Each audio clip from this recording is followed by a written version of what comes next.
पहले इस कॉलेज का कैंपस टूर देख लेते हैं, उसके बाद इस कॉलेज का रिव्यू करते हैं पूरा डिटेलिंग में।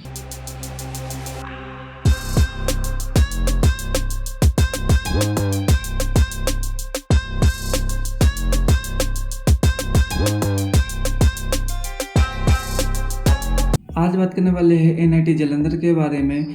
देखो, जेईई मेंस देने के बाद दो चीज़ें बहुत ज़्यादा ज़रूरी पड़ती है। एक तो आपको ये पता होना चाहिए कि किस कॉलेज के लिए कितना कट ऑफ जाएगी, ये पता होना चाहिए। दूसरी का ये प्लेसमेंट और उसके कॉलेज के बारे में थोड़ा डिटेल जानना बहुत ज़्यादा ज़रूरी है, ठीक है। एक बात और, बहुत सारे बच्चे एनआईटी में, बहुत सारे इनको पता ही नहीं होता कि एनआईटी में दो चीज़ चलती है कि एक होम स्टेट होती है, एक अदर स्टेट होती है। ये दोनों क्या होते हैं, इससे बहुत ज़्यादा इफेक्ट पड़ती है। तो इस वीडियो में इसी सारी चीज़ के बारे में बात करेंगे। चलो फिर स्टार्ट करते हैं इस वीडियो को, ठीक है।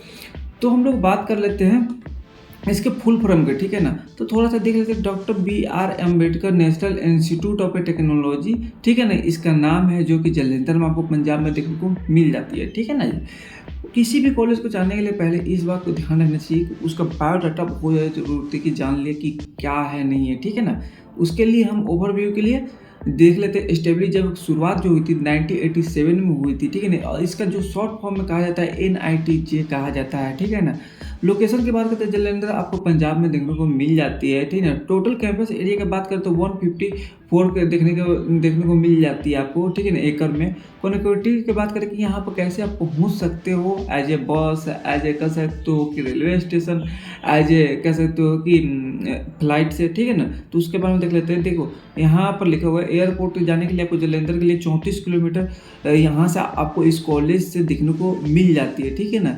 यहाँ पर श्री गुरु रामदास वाला इंटरनेशनल एयरपोर्ट है जो कि अमृतसर में है, वो 85 किलोमीटर आपको यहाँ से आपको कॉलेज से देखने को मिल जाती है, ठीक है ना। यहाँ पर सिटी अगर जंक्शन की बात करें रेलवे स्टेशन की तो 15 किलोमीटर, एक और है जो कि 22 किलोमीटर आपको देखने को मिल जाती है, ठीक है। सबसे मेन बात यह है कि रैंक की, ठीक है ना। रैंक देखो ऐसे तो मैटर नहीं करता है, पर आउट ऑफ इंडिया जाते हो उसमें थोड़ी सी मैटर कर जाती है, ठीक है ना। और कह सकते हो थोड़ी सी अगर देखा जाए तो इंडिया में उतना इफेक्ट नहीं करता है, ठीक है ना।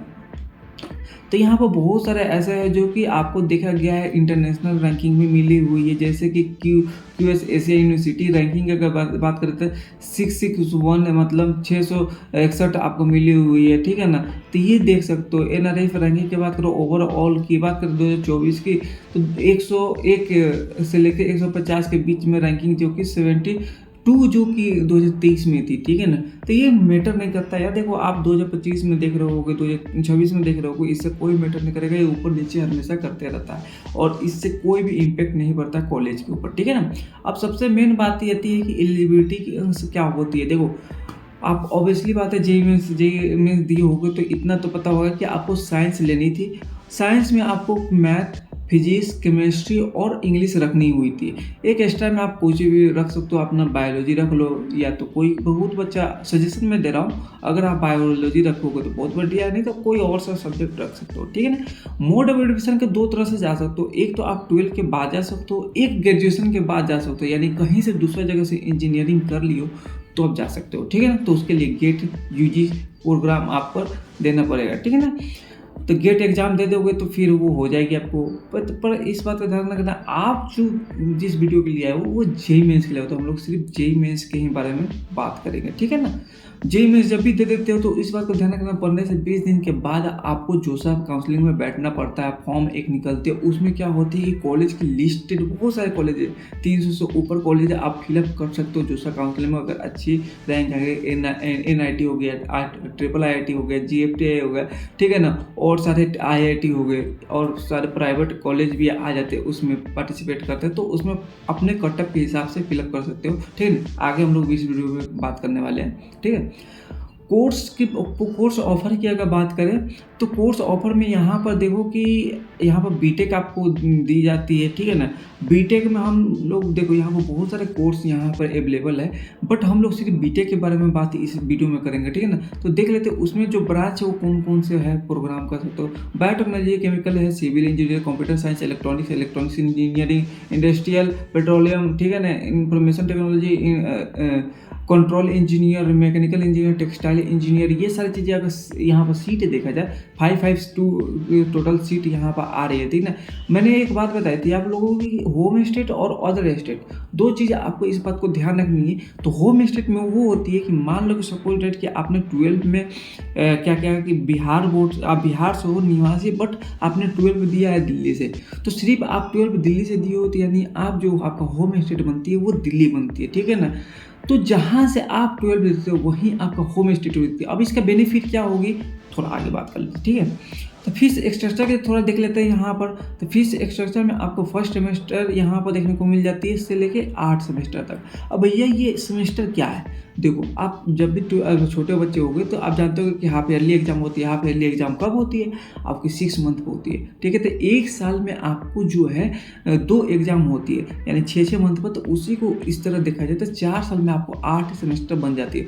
तो ये क्या कहते हैं इंस्टॉलमेंट वाइज दे सकते हो अपना फी, ठीक है ना। इसमें भी 2 चीज़ें हैं, एक तो बहुत सारे बच्चों को पता ही नहीं होता स्कॉलरशिप क्या होती है, इसमें क्या मिलेगी, कैसे अप्लाई करना है, ठीक है ना।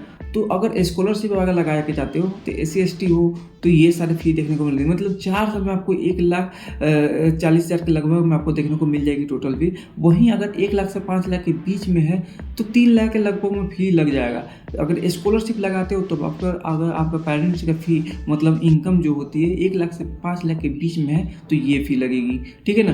अगर आप नॉर्मल अगर कोई फी के स्कॉलरशिप नहीं लगाया, ऐसे ही चलेगा नॉर्मल में, तो आपको 6.5 लाख रुपये तक देखने को मिल जाएगी 4 साल में। देखो ये जो फी है ऊपर नीचे होते रहते हैं, तो ये मत कर लेना कि एक्यूरेट मान के चल रहा आज ये इस साल में ये है तो थोड़ा आगे बढ़ जाती है पैसे या कम भी हो जाते हैं, ठीक है ना। यहाँ पर थोड़ा सा और समझाने के लिए मैंने लिख दिया कि किस चीज़ के लिए पैसे इतने जुड़े जाते हैं। फर्स्ट ईयर में तो आपको थोड़े से ज़्यादा पैसे लगते हैं, जैसे कि यहाँ पर सेमेस्टर की बात करते हैं 62,000 रुपये 500 रुपये देखने को मिल जाती है, ठीक है ना।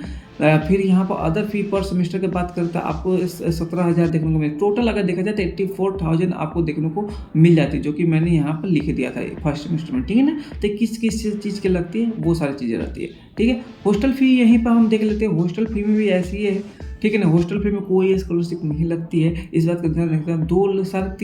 3 लाख रुपए मान के चलो कि आपको 3 लाख रुपए लग जाएगी पर सेमेस्टर की। अगर बात करें यहाँ पर मेंस फी की तो 25,000 देखने को आपको यहाँ पर मिल जाती है, ठीक है ना। अब मैंने एक बात बताया था आप लोगों को कि होम स्टेट अदर स्टेट जो थी उसमें क्या होती है कि आपको इसको पता होना चाहिए। होम स्टेट से बेनिफिट ये होती है कि आपको मान लो कि कम रैंक जितना ज़्यादा रैंक है तो उसमें क्या होगा कि आप होम स्टेट में जाते हो तो आपके लिए मतलब ज़्यादा रैंक पर भी आपको अच्छे ब्रांच मिलने के चांसेस रहते हैं, ठीक है ना। और अदर स्टेट वाले अप्लाई करते हैं उनके लिए अदर स्टेट के लिए अलग कट ऑफ होती है, ठीक है ना। तो ये ओवरऑल कट ऑफ है ये, ठीक है ना। ऑल ओवर इंडिया इसमें कोई ये नहीं है कि क्या कहा जाता है अदर स्टेट और होम स्टेट नहीं है। तो ये टोटल क्या ही मैंने लिख दिया। जैसे कि BTech engineering computer science engineering की बात करें तो 15,000 फर्स्ट राउंड से मतलब एंट्री हुई थी। लास्ट राउंड देखा जाए तो 16,940 गई हुई थी कंप्यूटर साइंस के लिए, ठीक है ना। उसके बाद बीटेक डाटा साइंस करते तो 19,000 आपको देखने को मिल जाती है। मैथमेटिक्स आ जाती है, इलेक्ट्रॉनिक्स आ जाती है, बीटेक आ जाती है, ठीक है ना। ये सारी चीज़ें देखने को। वहीं पर हम बात कर लेते हैं स्कॉलरशिप की, ठीक है ना। तो स्कॉलरशिप इसमें बहुत सारे टाइप आपको देखने को मिल जाते हैं। आकाश सेक्शन, ठीक है ना, मेमोरियल ऐसे स्कॉलरशिप देख लेते हैं जो कि 10,000 से लेकर और सारी चीज़ें बीटेक लेवल पर देते हैं ये लोग, ठीक है ना। टॉप क्लासेज सेंट्रल देख लेते हैं, वो सारे बहुत सारे इसमें स्कॉलरशिप आपको देखने को मिल जाती है, ठीक है ना। अब सबसे मेन आती है जो इसका पार्ट होती है वो होती है प्लेसमेंट, ठीक है ना। प्लेसमेंट बहुत ज़्यादा जरूरी होती है किसी भी कॉलेज को जाने के लिए, ठीक है। तो यहाँ पर 3 डिवाइड में बांटा गया हो, पहले तो मीडियम, एवरेज, फिर आपको हाई जाती है, ठीक है। इस बात को ध्यान देना। तो मीडियम पैकेज ऑफर ब्रांच की अगर बात करें तो यहाँ पर आपको बायोटेक्नोलॉजी की अगर बात करें तो 5,15,000 रुपये के लगभग में आपको मीडियम मतलब जो लो कहा जाता है उससे गया जाता है। कंप्यूटर साइंस के यहाँ पर देख लेते हैं 11 लाख रुपए गई थी, ठीक है ना। यहाँ पे इंफॉर्मेशन टेक्नोलॉजी और ये सब चीज़ें देखोगे तो 8 लाख के लगभग में पूरा टोटल का अगर देखा जाए तो मुसामने निकल जाए तो 8 लाख एवरेज आपको देखने को ये मिल जाती है, ठीक है। यहाँ पर एवरेज ये मीडियम थी, अब एवरेज की बात कर लेता हूँ मैं, ठीक है ना। तो यहाँ पे ब्रांच वाइज भी लिख दिया मैं एवरेज कितनी गई थी। तो अगर कंप्यूटर साइंस यहाँ पे सबसे मेन जो होती है उसको मैं थोड़ा सा ओवरव्यू करता हूँ मैं कभी भी, ठीक है ना। तो 13 लाख एवरेज जो गई थी कंप्यूटर साइंस के 13 लाख, ठीक है ना। बायोटेक्नोलॉजी की देखा जाए तो 7 लाख सारे बच्चों को मिली हुई थी, ज़्यादा से ज़्यादा बच्चों को 7 लाख मिलता है। हाईएस्ट अगर बात करें कंप्यूटर साइंस की तो यहाँ पे 52 लाख रुपये आपको देखने को पर एनम को देखने को मिली हुई थी। बायोटेक्नोलॉजी की बात करें तो 18 लाख रुपये देखने को मिली हुई थी। इलेक्ट्रॉनिक कम्युनिकेशन की बात करें तो 26 लाख रुपये देखने को मिली। तो ओवरऑल देखा जाए तो ये 52 आपको पूरा ओवरऑल हाईएस्ट देखने को मिली हुई थी। टॉप रिक्वायरमेंट की बात करें कौन कौन से कंपनी यहाँ पर आती हैं, डेलोइट, पेटीएम, ओरेकल, वेलमार्ट, ठीक है ना, सैमसंग, जियो, यहाँ पर आप देख सकते हो तो बहुत सारे बायजूस जो कि डूब चुकी है बायजूस अब तो, समझे ना। इसको ध्यान रखना, ठीक है ना, इसमें अप्लाई भी मत कर देना, नहीं तो फ्यूचर आपकी थोड़ी सी डाउन चलेगी, ठीक है ना जी। तो ये सारी चीज़ें आपको यहाँ पर देखने को मिल जाती है। कोई भी अगर प्रॉब्लम होती है तो आप मुझे सीधे इंस्टाग्राम पर डायरेक्टली विदाउट फॉलो मैसेज कर सकते हो, तो ये कमेंट में डाल दो यार, ठीक है ना। चलो भी मिलते हैं, बाय बाय, टेक केयर।